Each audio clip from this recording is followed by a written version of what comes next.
Hello, it's Mary again. This is tape 3, part 3 of our Neurocognitive Disorders lecture. I wanted to talk a little bit about depression. There's only a couple paragraphs in your book about depression, but it really is a huge issue with patients who have dementia. Often the symptoms are the same, so it's difficult to distinguish one from the other. But if your patient is verbalizing feelings of worthlessness, guilt, they're having trouble sleeping, weight loss, these may be indications of depression. If they have a history of depression in their younger adulthood, that's a huge risk factor later in life. And usually they'll be treated for depression. They'll just go ahead and treat them for depression if they have a history of it. Sad mood, they may not be able to verbalize that they're feeling worthless or guilty, but often you can see that they're not as engaged in their interactions with other residents or with you as the nurse. If their loss of interest is lasting, if you see them crying, having trouble sleeping, they're more agitated and pacing, a lot of times these symptoms are going to come out sideways because their verbal communication is impaired. Fatigued, inability to concentrate, indecisiveness, these may be symptoms that occur earlier on in the disease.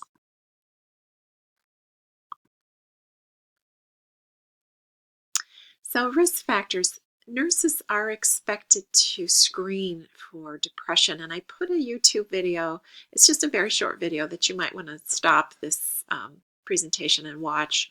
It's an example of the screening that we do. And I also put a scale here. You can see these in the nursing home. They're in the where they keep all of their screenings.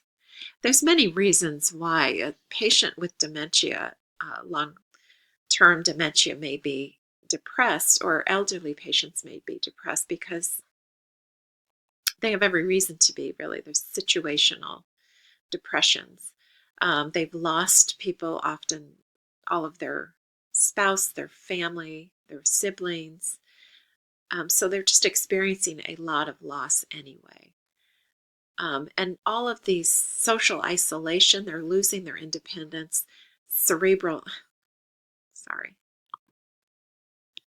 vascular disease, these are all risk factors. If they're in pain, these are all risk factors for depression. So the treatment for depression is, the first course of action is to try to work with their environment, providing them opportunities for support. If they're at home, telling them about support groups that are in the area.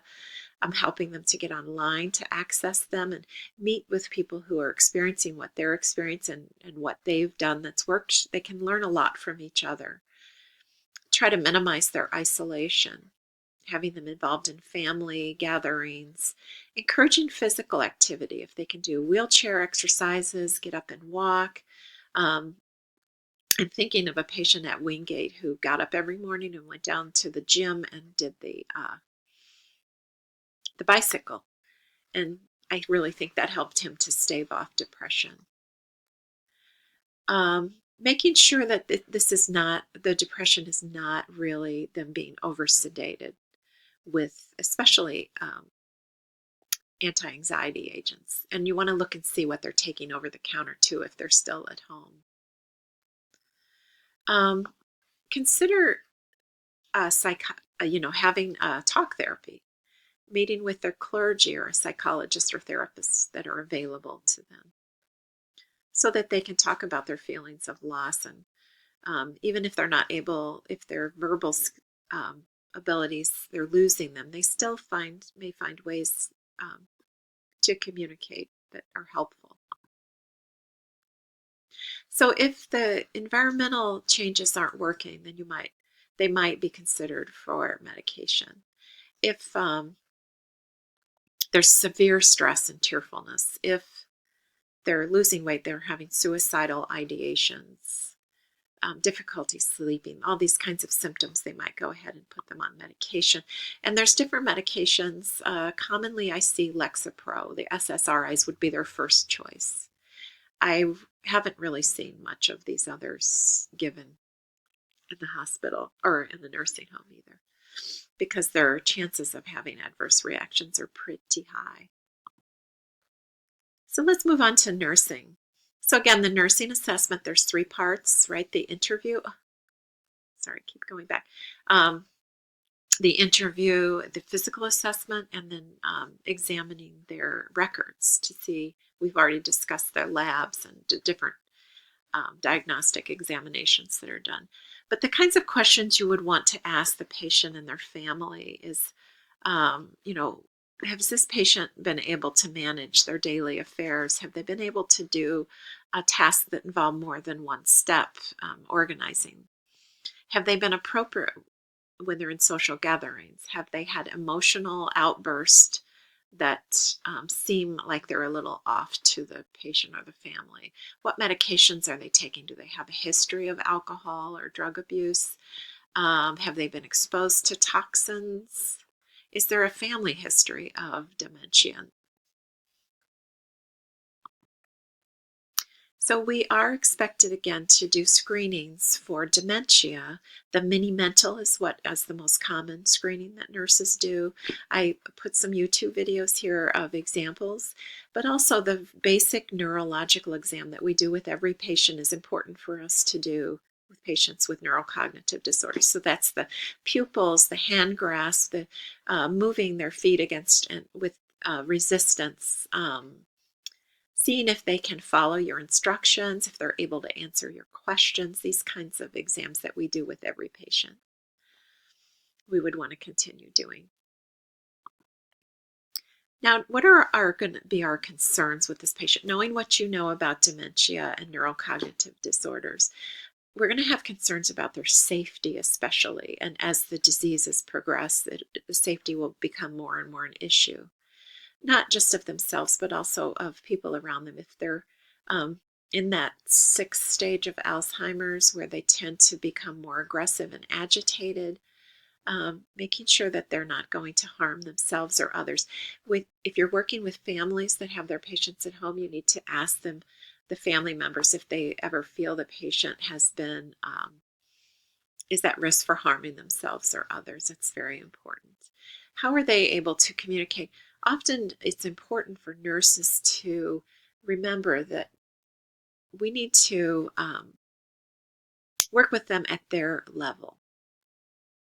So they may not be able to communicate to us that they are in pain, but they're more agitated, they're pacing, they're verbalizing in a lane, that isn't coherent, but they're increased. There may be something going on with them. You have to be kind of a detective to see.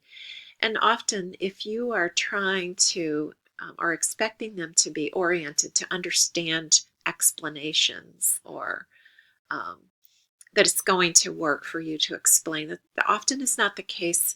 It's really about just being present with them, and not learning how to respond to them in a way that's not threatening and that's not going to make them feel stupid or kind of minimizing their concerns. Trying to distract is often a mechanism that nurses can use. Acknowledging their feelings, realizing that often what they're saying doesn't fit with what's actually going on internally. So there's a lot to the nursing care for these patients, and it takes a skill that takes practice. In Moodle, I included 2 videos called It's All About Your Approach, or it's something like that, that I really would like to encourage you to watch. They're long. I think it's like an hour and a half worth of videos. But if you are currently working with patients with dementia, or you probably most likely will be in your careers as nurses, I would like to encourage you to watch those videos. It will really be helpful for you. The person that gives them is an occupational therapist and is brilliant working with patients with dementia. So I just cannot encourage you enough to watch those videos. So we're going to be concerned also with their ability to maintain their independence as much as possible, even if that means, you have to put the toothbrush in their hand and hold their hand and encourage them. Or same with feeding. As much as they can do themselves, it will be helpful for them. When you're considering the interventions that you're going to include in their care, you want to always have the goal of maintaining safety, helping them to be as independent as possible, trying to minimize their frustration level, because that's going to lead to agitation and aggression. Learning to be a detective and read what's really going on, the deeper underlying needs that they have. Validating where they are and what's going on with them, validating what they're saying. If they're accusing someone of stealing or something's missing, validating that you heard that and then trying to move on from there using distraction. Helping them to maintain a quality of life. So getting to know them and finding out what's meaningful for them and providing those things. And also just, meeting their basic needs, keeping them, clean and dry and fed, making sure they're sleeping, these sorts of things.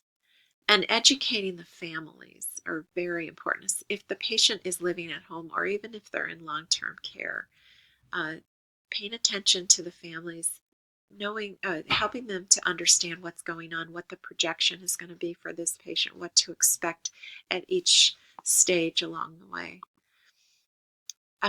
Helping them to understand what's going on in the patient's brain, why they can't remember their names.